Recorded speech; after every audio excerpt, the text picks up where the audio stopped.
والشفاء يا الله القرض المسلم المنتظر يا الله تمن کر کے نہ اللہ یہ بیمار تمن شفا یا اللہ ہم درگاہ عالی حضرت ہزاروں لوکی اور یہ پرچما پروردگار عالمین تمن مشکلات سلطانی کشمیر سلطان سید محمد علی بلخی رحمۃ کشمیر کے ایک شہری بلخ کے گورنر تھے.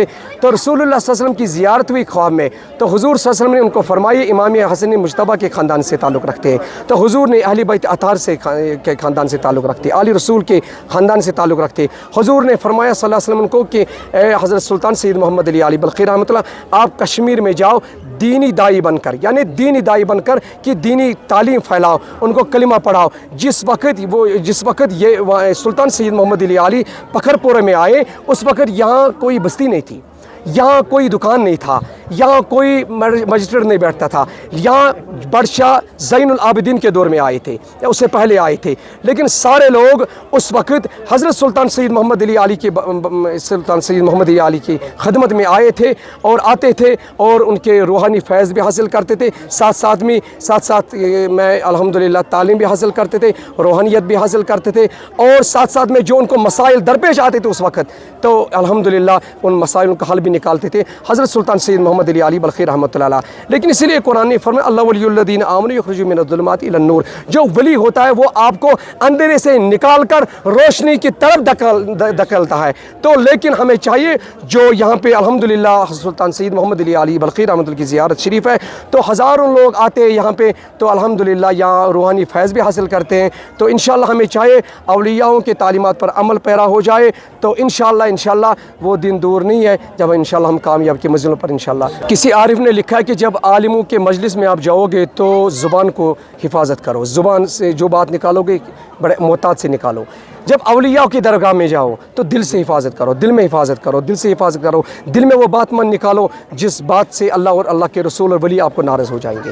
تو لیکن اس کا مطلب یہ ہے کہ من کان للہ کان اللہ لہو, کہ جب آپ حضرت سلطان سید محمد علی سے لے کر شاہی جیلان غوث پاک تک سلطانی کشمیر جتنے بھی ولی کے درگاہ ہیں, ہمیں سب سے پہلی بات یہ ہے کہ ہمیں ادب نہیں ہے.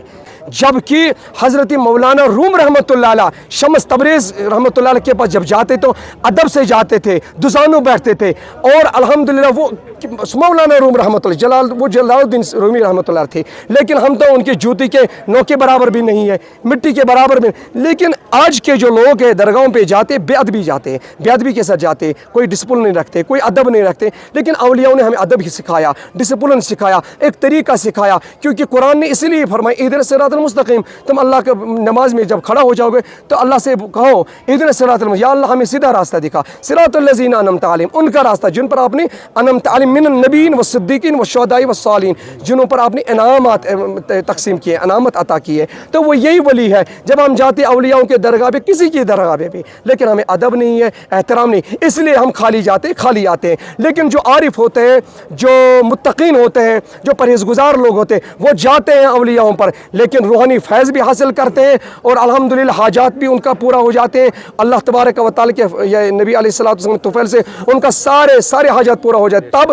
جب وہ ادب سے جاتے ہیں تو اولیاء کراموں نے لکھا ہے, فیوز یزدانی میں بھی شیخ سید شاہ عبد القادر جیلانی رحمۃ اللہ علیہ فرماتے ہیں کہ جب آپ کسی ولی کے درگاہ پہ جاؤ, لیکن جانا حرام نہیں ہے, جانا جائز ہے, جاؤ لیکن ادب کے ساتھ جاؤ. پہلے 2 رکعت نماز پڑھو.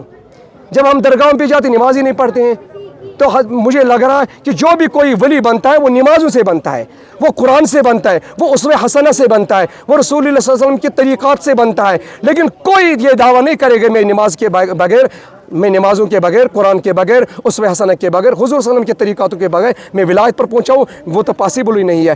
ہاں اگر ہمیں حضور صلی اللہ علیہ وسلم اولیاء تک پہنچنا ہے, حضور صلی اللہ علیہ وسلم کے رسائی تک پہنچنا ہے, تو ہمیں قرآن و حدیث کو فالو کر کے مد نظر رکھ کر اولیاء کرام, یہ ہماری جو اولیاء, یہ ہماری پل ہے, انہی پلوں سے ہمیں جائیں گے جنت میں. لیکن انہیں ہمیں سکھایا ادب کرو, ادب سے آؤ.